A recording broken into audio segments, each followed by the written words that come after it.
Hello, good morning, good afternoon, and good evening to every one of us. Welcome back to our online lesson. Today I want us to focus on the part of logarithmic functions. In the previous video we were talking about exponential functions, and today we'll be looking at the concept of logarithmic functions. So now, when we hear the word logarithm, what simply comes into our mind?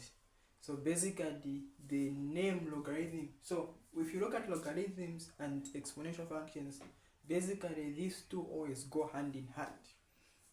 Now look at this. So we have to understand that the logarithm, the word itself, logarithm, so this logarithm is just basically a word for an index. So this is a word for an index. I'm sure we understand what we mean by an index. An index, we're talking about a power, or others will simply say a word for an exponent.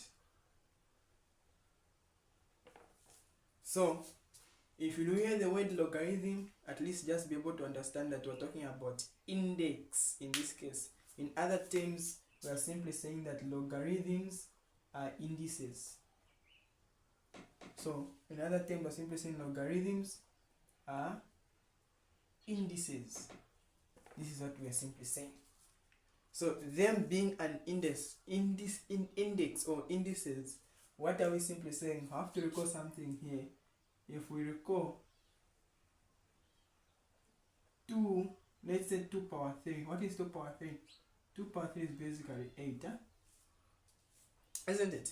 So if we are simply saying that a logarithm is basically a word for an index, in this case, what is the logarithm? In this case, our logarithm is a 3. Okay?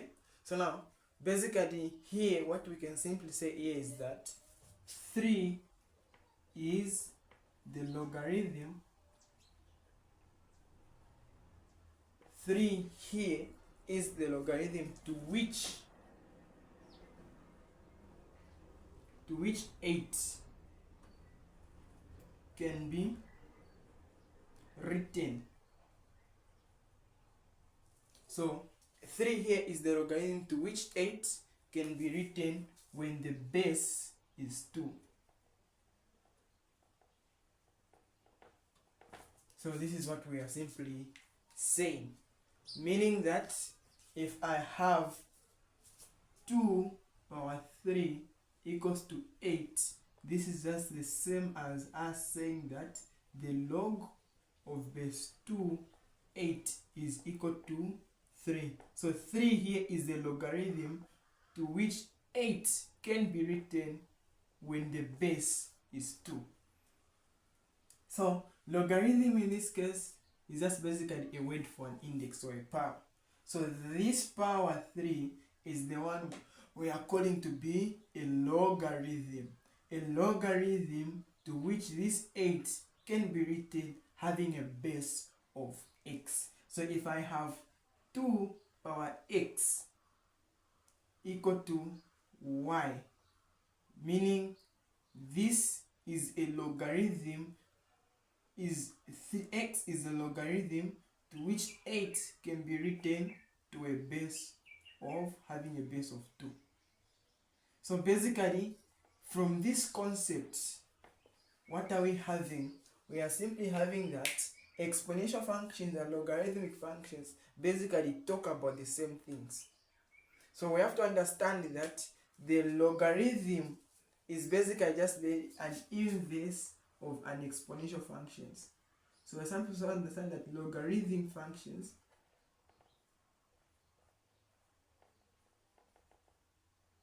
are inverse functions, are inverse of exponential functions.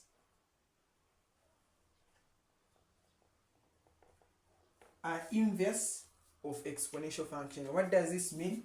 If I have a power x equal to y. This implies that I can have a logarithm of my x, of which y can be written with a base of a, meaning that this implies that my log of base a of y can be equal to x, meaning that if you make x a subject in this case, you form a log function. If you make y the subject in this case, you form an exponential function. These two basically are inverses of each other. So it is even from this principle we have to understand that we are able to convert an exponential function to become a log function, or a log function to become an exponential function. So this is what is happening here. So now let's look at how we're able to define a log function now with this principle. We're simply saying that a log function, a function of the form f of x equals to log of base b x.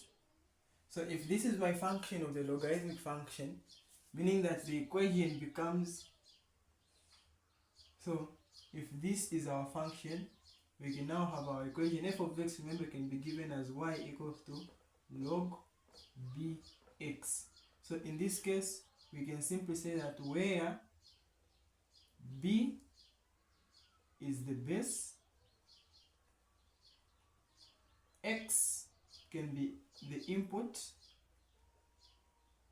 and y is the output. This is how we're going to define our logarithmic functions in this case. So this b here, we have to understand that this b here, b should not be 1. So if b is 1, automatically again what is going to happen is that we are going to end up with a linear function y equals to 1. So b here should not be 1 for it to be called a logarithmic function.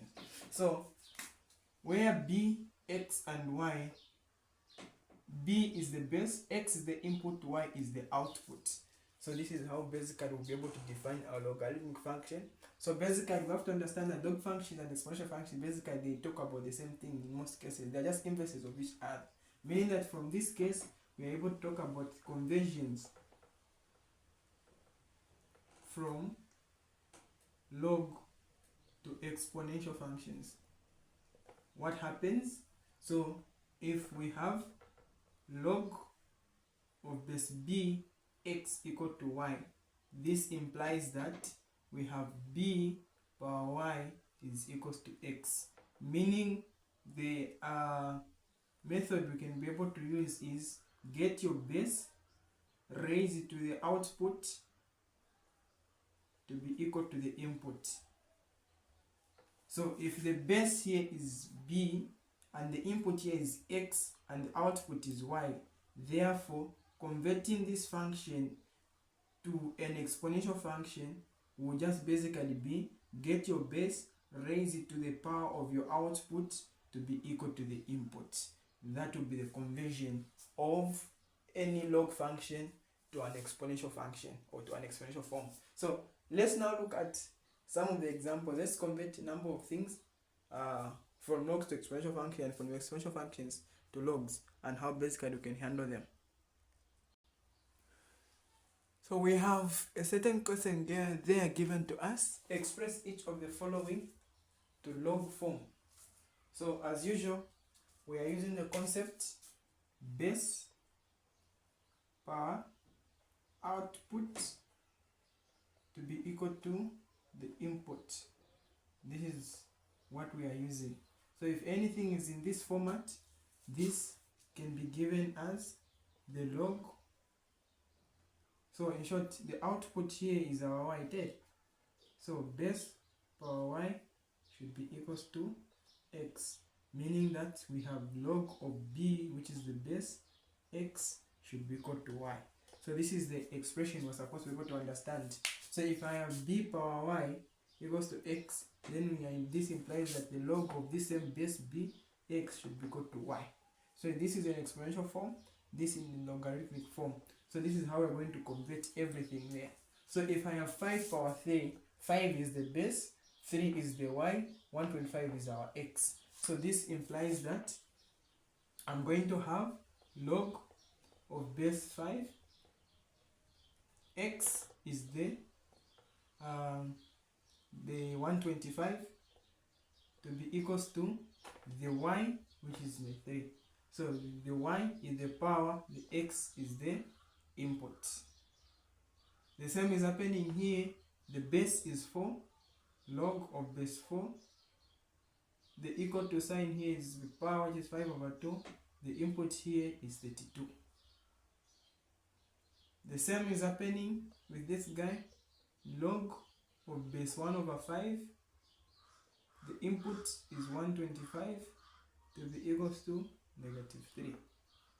Meaning base power output should be equals to 125. The same is happening here, log. What is the base? The base is 10. What is the output? It's 100. The input is 100 and equal to the output, which is a 2. So now we have to understand that most of the times mathematically, if you look at this log, the way it is written, log 10 100, this it can also be written as log without any base and just log 100 to be equal to 10. This means that the base here, if the base is not visible, it means that the base is just basically a base of 10. So there are those special logs you're supposed to be able to understand. So the special logs are, number 1, we have to understand that log of base 10x is just the same as saying log of x. Number 2, we have to understand that the log of base x is just the same as saying natural log of x. These are the two special base logs you're supposed to be able to understand. This is not a variable, this is basically a number. E is approximately 2.718 morpheme. It continues, it's a rational number. So basically, instead of us writing the whole 2.718 continuous like that on this non-can part, we just approximate it and simply get it to be as e, just like the way we treat as pi, which is irrational. Pi is 3.142. Same is happening with our e here, is 2.718. Yeah, etc. So this is basically on how we are able to convert exponential functions to logarithmic functions. So the same is happening when you want to convert. The same is happening when you would love to convert log functions to exponential form. So nothing is difficult there. You'll be able to just convert the same rule and the same approach, the same everything. You have to convert from log to exponential function. So basically, maybe I can give a simple task here which you can do and submit later on.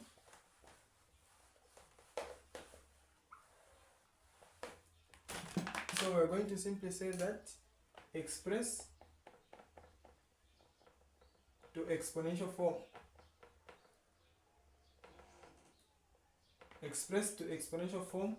The first one I can give is, if we have log of base 5, 625 equals to 4, can you express this to exponential form?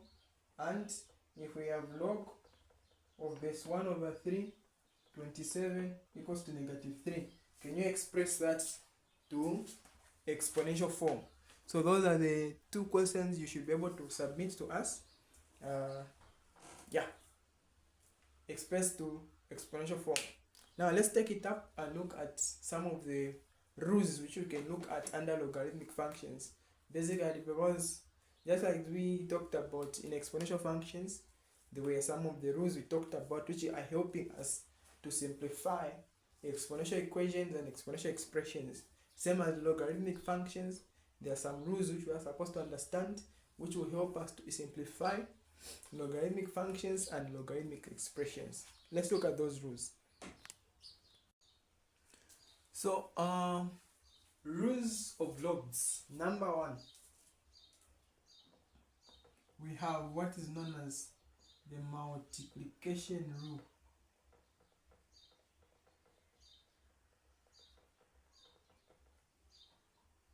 So this multiplication rule says that if we have a log of a certain base b, in the input here we have two things multiplying, x multiplied by y, in the input here of the same base b.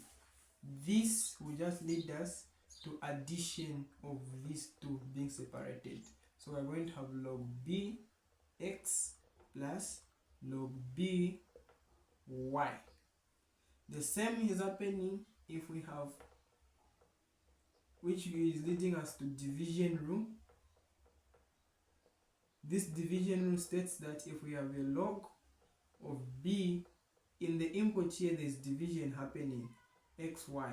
This would lead to the log of bx minus the log of by. Remember, the same bases are coming from this. So this was one base, and in the input there was division, hence it was broken down into that. This was multiplication. The same is happening on the third point. On the third point, we're simply saying that this is called the power rule. In the power rule here, we have a situation whereby if we have a log of a certain base b, and in the input here we have x, but this x is raised to a certain power. Let's call this power to be n. So we have log b x power n. This will lead us to the n can drop down, n drops down to multiply log bx. So the n can drop down to become the coefficient of log bx.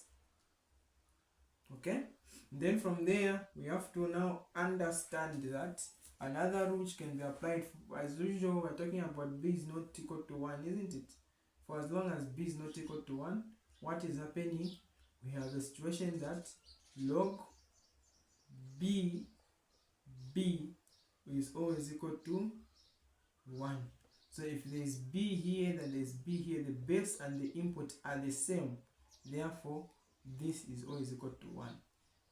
Next, we have to understand that the log of a certain base b, as long as in the input here there is a 1, despite any base, the base can be 2, the base can be 3, the base can be 4, the base can be 1 over 2, 1 over 5, as long as there is 1 in the input, this will just lead us to a what? A 0. Next, we are simply saying that if we have a situation whereby we have the log of base b power x, this will just lead us to what? X. Remember, log b is already 1, and from the power rule x will drop down, becomes x multiplied by log b, and b was already 1, so 1 times x will lead us to what? An x. The same is happening if we have b raised to a power log bx. So the power here is a log of bx. So this means that as long as this b and this b are the same, the answer will give you an x. Okay? So those are some of the important rules which we are supposed to be able to understand and be able to embrace.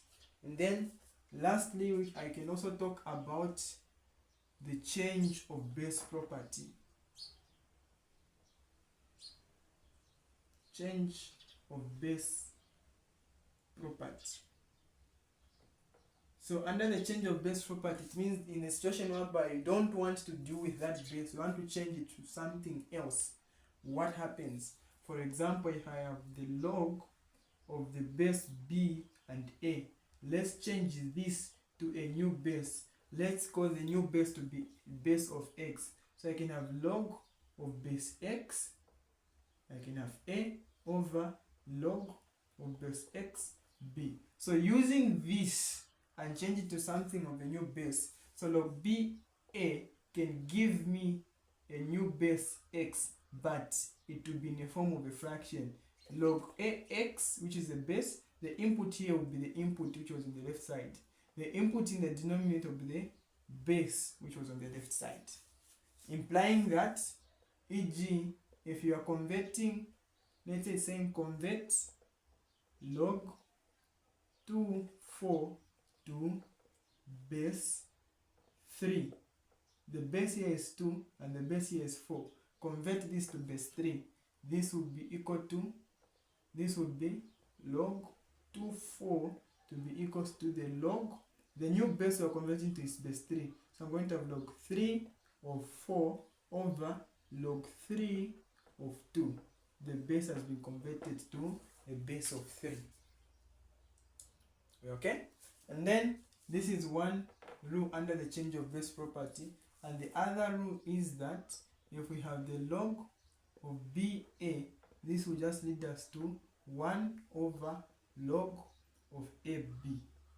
So if this one, you want to interchange the base, where the input should be the base and the base should be the input, basically it will be now an inverse. So log BA is equals to 1 over log AB.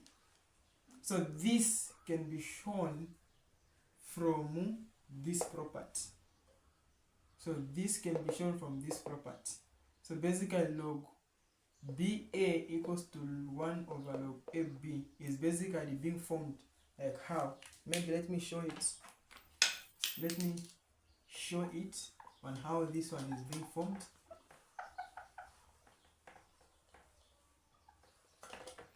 So let's say the question says convert log BA to base A. So we don't want the base to be B, but want the base to be A this time around. So this means that log BA is equal to, using this property, the new base is what? Is not X, but it is the A, isn't it? So we're converting the base to A, but the input here will still be A over log A B. So now recall that log AA is equal to what? 1 from this property. The base and the input are the same. So AA will be equal to 1, meaning that log BA is equal to 1 over log AB. So sometimes when you want to just interchange the two, be able to use this property, which is also falling under the change of base property. So we have the first one, log BA, which is just a different base, log XA over log XB, or log BA, which can be equal to 1 over log AB, which is just interchanging the braces.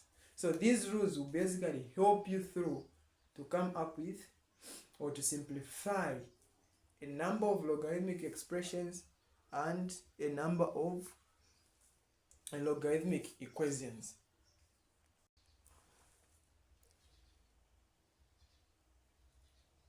So we have something there given to us. Express the following as 1 log. Express the following as 1 log. So this question will be very difficult to express if you do not know the rules and properties of logs. So number 1, identify how many bases do we have. We only have just one kind of a base. There's a B here, there's a B here, and there's a B there. Okay, then it will be very simple for us. Next, we have to make sure that every coefficient can be brought per number from the power rule. So we know that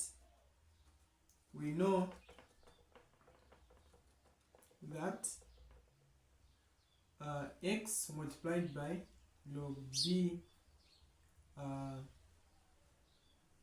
okay, let me say n multiplied by log bx is the same as log bx power n. So it means that all the coefficients can be per number.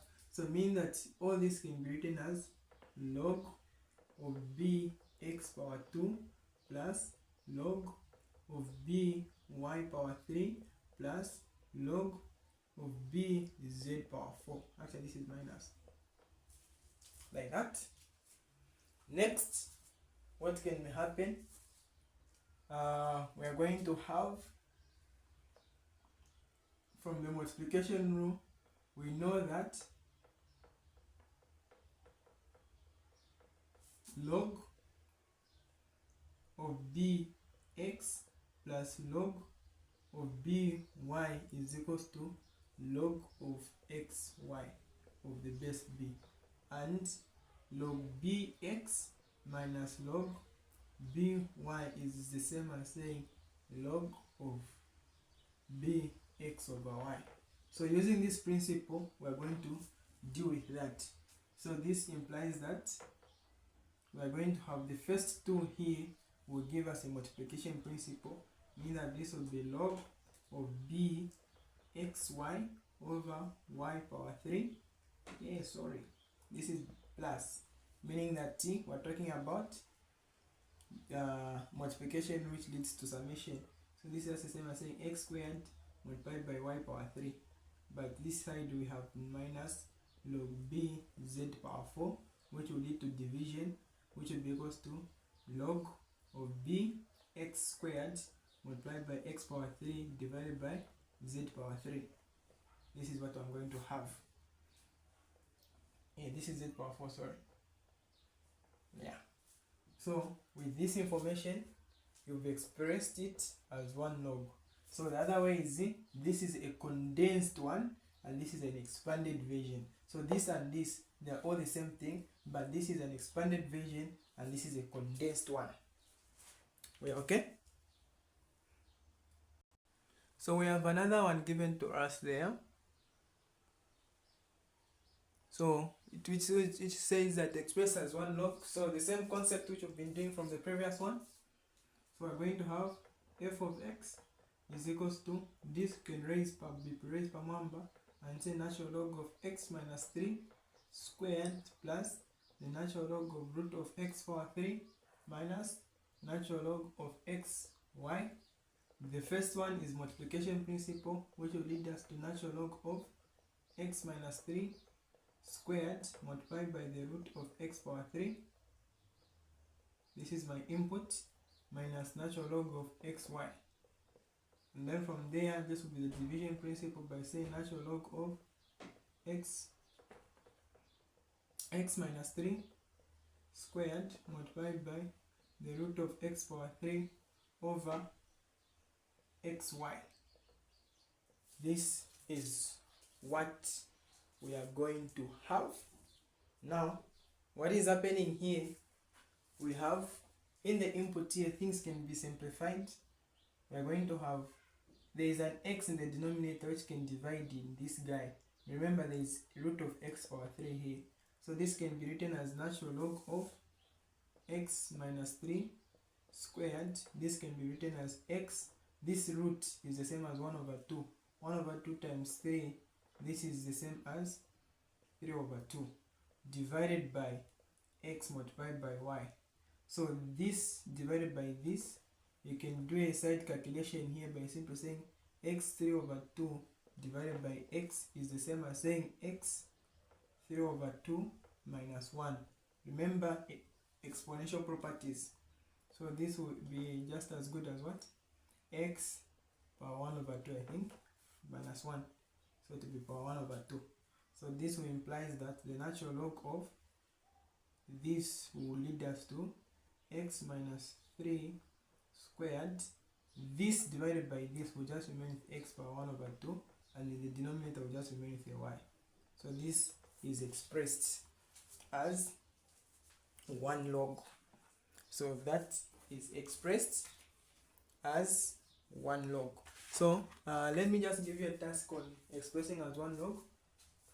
I want you to do that. You can capture this one. Express as one log, given that we have the log of xy minus the log of x plus 2 log of y. Something like that. I want you to show that this will basically give you the log of y power 3. So I want you to make sure that you show that that should give us the log of y power 3. This should be your answer. So when you express it as a single fraction, as a single log, log xy minus log x plus 2 log y. This whole thing should give you log y power 3. We okay? So we have another question there. Use the properties of logs to expand those two. Use the properties of logs to expand those two. So this one is yours. This one is yours. I'll look at this one. This one is mine. Okay. So how basically can we expand those ones using our properties? So number one, we have that log of x squared plus 1 over the root of x squared minus 1. This can be broken down to division property. In the input here it's dividing, meaning that this is a minus. We're going to have log of the numerator is x, open bracket, x squared plus 1 minus log of the denominator is the root of x squared minus 1. First step, is it fully expanded? Not yet, because there are still some items here. We have to expand fully. So let's expand fully. This will be here, multiplication in the input will lead to summation. So this will be log of x plus log of x squared plus 1. This has been broken down to this. What about this? This can lead us to log of, if you look at inside here, you have to have, sometimes mathematics is all about having big eyes. You need to have big eyes. Have big eyes so that you can see something which you are supposed to, which others are able to see. So basically mathematically we're able to see that x squared minus 1 here, this is something expanded, and we're able to factorize something there. It's a difference of two squares, isn't it? So now most people tend to mistake this. X squared minus 1, this is a difference of two squares, and it will lead us to what?